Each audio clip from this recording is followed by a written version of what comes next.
مونكي دي لوفي، الرجل الذي سيصبح ملك للقراصنة. اهلا بكم في سلسلة من احسن سلاسل الانمي، اهلا بكم في ارك من اعظم الاركات وهو حرب نوع. قبل ما نبدأ ما تنسوش الاشتراك في القناة واللايك الجميل عشان ده بيساعد في رفع الفيديو. وزي ما انتم ما شايفين مفيش مشاهدات كتير، يعني يا ريت تاخد اللايك في سكتك وانت ماشي، مش هتخسر حاجة. احب افكركم اني بتكلم بس عن بداية احداث حرب نوع وازاي اتجمعوا كل التحالفات لمحاربة اليونكو كايدو. ما تنسوش تصلوا على الحبيب المصطفى صلى الله عليه وسلم، ويلا بينا.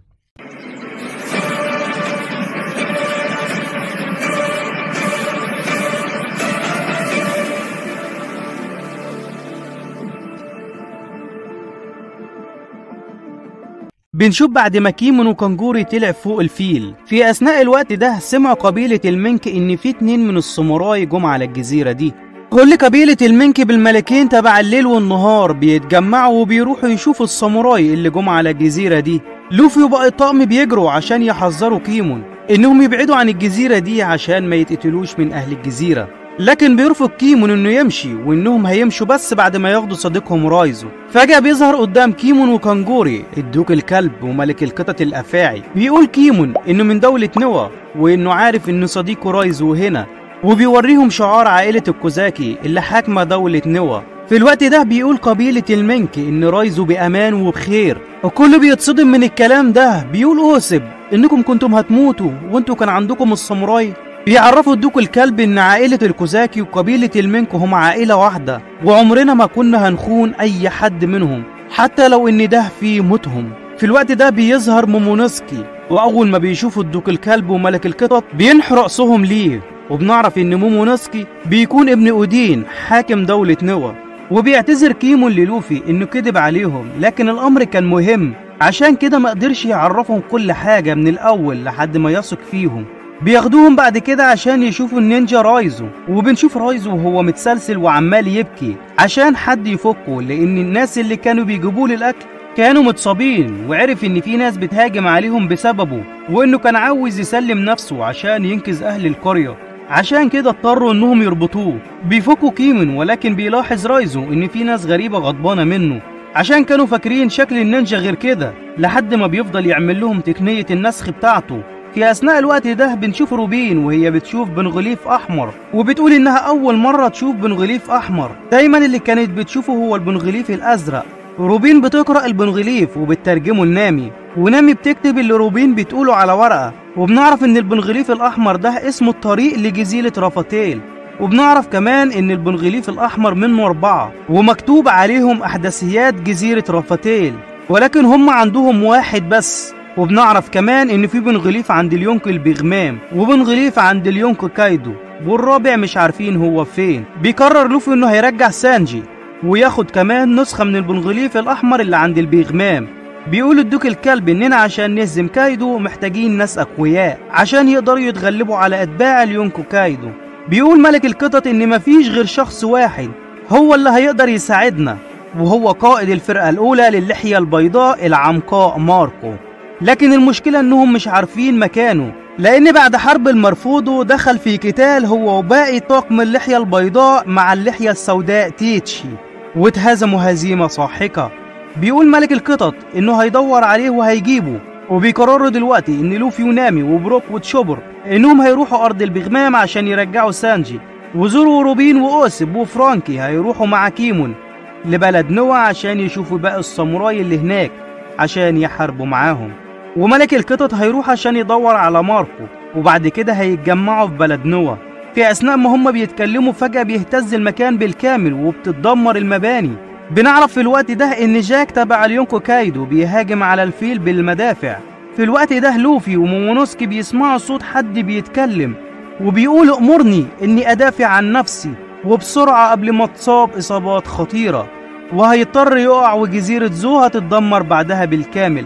بعدها لوفي سمع الصوت وعمال يصرخ من الألم لحد ما بيطلع الفيل هو اللي بيتكلم، وإن اسمه زانيشيا، وإنه من زمان طويل جدا ارتكب جريمة واتأمر إنه يمشي بس بدون توقف، لحد ما بيأمر مومونوسكي إنه يبعد جاك ويدمره. وفعلا بيسمع الفيل كلامه وبيدمر جاك بالسفن بتاعته. بعدها بشوية بيصنعوا قماش وبيعالجوا رجل زانيشيا. في أثناء الوقت ده بنشوف 3 من السوبر نوفا وهم بيعملوا تحالف مع بعض عشان يقتلوا كايدو، لكن وفجأة بينزل عليهم شخص من السماء وبيدمر لهم السفن بتاعتهم من شدة الخبطة. بيقول واحد من الجيل الجديد إن في جزيرة في السماء وما بيعيش فيها غير الوحوش بس، لكن بيطلع من الحفرة وبيطلع اليونكو كايدو. بيترعبوا من اللي هم شايفينه وبيصرخوا اليونكو كايدو وبيدمر لهم المكان. بينتقل المشهد عند طاقم قبعة القش وبيطلب بيدورو شخص من قبيلة المينك انه يروح مع طاقم قبعة القش عند البيغمام عشان هو راح هناك قبل كده وعارف الطريق.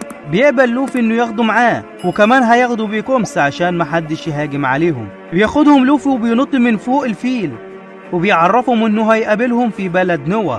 بنشوف سانجي وهو راكب في سفينة البغمام وبيعرفوه ان لو حاول يهرب بأي شكل من الاشكال هيقتلوا المعلم زيف بتاعه. بنشوف طاقم قبعة القش وهو الحال متدهور بيهم بسبب ان الاكل خلص منهم، لحد ما اخيرا لوفي بيقدر انه يصطاد سمكة وبياكل منها. لكن تشوبر بيقرأ في كتب سانجي للطبخ بيلاقي ان السمكة اللي اصطادوها جلدها سام وبيجري عشان يحذرهم، بيلاقي لوفي اكل منها. بعد ساعة بنشوف لوفي ومفعول السم انتشر في جسمه وغاب عن الوعي، ولكن فجأة في سفينة بتظهر من جنبيهم وبيبصوا فوقيها بيشوفوا شخص يشبه سانجي. بيحاولوا يكلموه لكن ما بيردش عليهم. بيقول بيكومسي ان دي سفينة الجيرمي 66. بيطلع الشخص اللي بينادوا عليه هو اخو سانجي واسمه يونجي. بيطلب تشوبر دواء منه عشان يعالج لوفي لكن ما بيردش عليهم، لحد ما بتيجي واحدة وبتقول انها اخت سانجي وان اسمها ريجو. بتشوف لوفي وبتقدر انها تسحب السم من جسمه. بيفوق لوفي وبيشوف اخت سانجي وبيشكرها على انقاذ حياته. بتعرفهم انها فقدت سانجي لما كان طفل وقعدوا يدوروا عليه لكن ما لقوهوش، لحد ما شافوا ملصق مكافأة وعرفنا انه منضم لطاقم قبعة القش وطلبوا من الحكومة انهم ما يطردوش سانجي. بيعرفها لوفي انه سانجي واحد من الطقم بتاعه وبتضحك وبتسيبهم وبتمشي. بيقدر الطاقم يوصل لجزيرة البغمام وبيكومس بيكلم واحد من الضباط اللي هناك انه سرق سفينة قبعة القش عشان يقدمها للبغمام كهدية. بينزل الطاقم من السفينة وبيدخلوا الجزيرة وبيلاقوها كلها عبارة عن شوكولاتة وحلوى. بيفضل لوفي وتشوبر ياكلوا منها لحد ما بيتنفخوا زي البلالين، لحد ما بيجي شخص وبيزعق لهم انهم اكلوا المباني اللي الناس كانت قاعدة فيها. في الوقت ده بتيجي بنت راكبة على بساط وبتعتذر للراجل وللناس وان اسمها بودنغ. بنعرف ان بودنغ بنت البغمام وان دي اللي سانجي هيتجوزها بعد 3 ايام. بتعرفهم انها عارفة ان سانجي اكيد مجبر على الزواج منها وان البغمام ما بتهتمش مين يحب مين ومين يكره مين، هي بس بتعمل كده عشان تتحالف مع عائلة الفينوسك وبتديهم خريطة يقدروا يوصلوا بيها لمكان سانجي. في الوقت ده بنشوف ناس بتهاجم على مدن وبتدمرهم وبياخدوا منها اكل وحلوى وبيمشوا. بنشوف البغمام وهي جايلها نوبة غضب وعمالة تدمر في الجزيرة بسبب انها لسه ما كلتش اكلتها المفضلة، وبيجي لها واحد من ابنائها عشان يهديها لكن بتقدر انها تسلب سنين حياته وبتقتله. في الوقت ده بنشوف اول ظهور لجيمبي وهو جايب معاه الحلويات بتاعتها وبيدخلها ببقها. بعد كده بتهدى وبترجع لحالتها الطبيعية وبيقول لها جيمبي انه هو عاوز يسيب الطاقم بتاعها عشان واعد شخص انه هينضم ليه. بتغضب البغمام وبتاخده وبتروح القصر بتاعها. في الوقت ده بنشوف لوفي وهو داخل جزيرة اسمها جزيرة الإغراء. فجأة بيلاقي نسخة منه وبتقلد كل حركاته.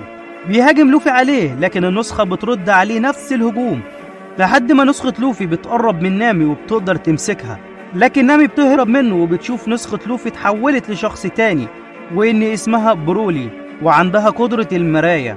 بتقدر إنها تحبس كاكاروت في داخل المراية وبتحاول تدخل نامي جوه المراية، لكن بيجي شخص عملاق وبيضربها. بتستغل نامي الموقف ده وبتضربها بعصاية الطقس بتاعتها وبتهزمها. في الوقت ده بنشوف إن في شخص ابن البغمام جه على الجزيرة دي وبيدور على قبعة القش لوفي، والشخص ده معروف بقوته الجبارة بين أبناء البغمام. يا ترى لوفي هيهزمه إزاي؟ هنعرف ده في الحلقة الجاية، وسلام.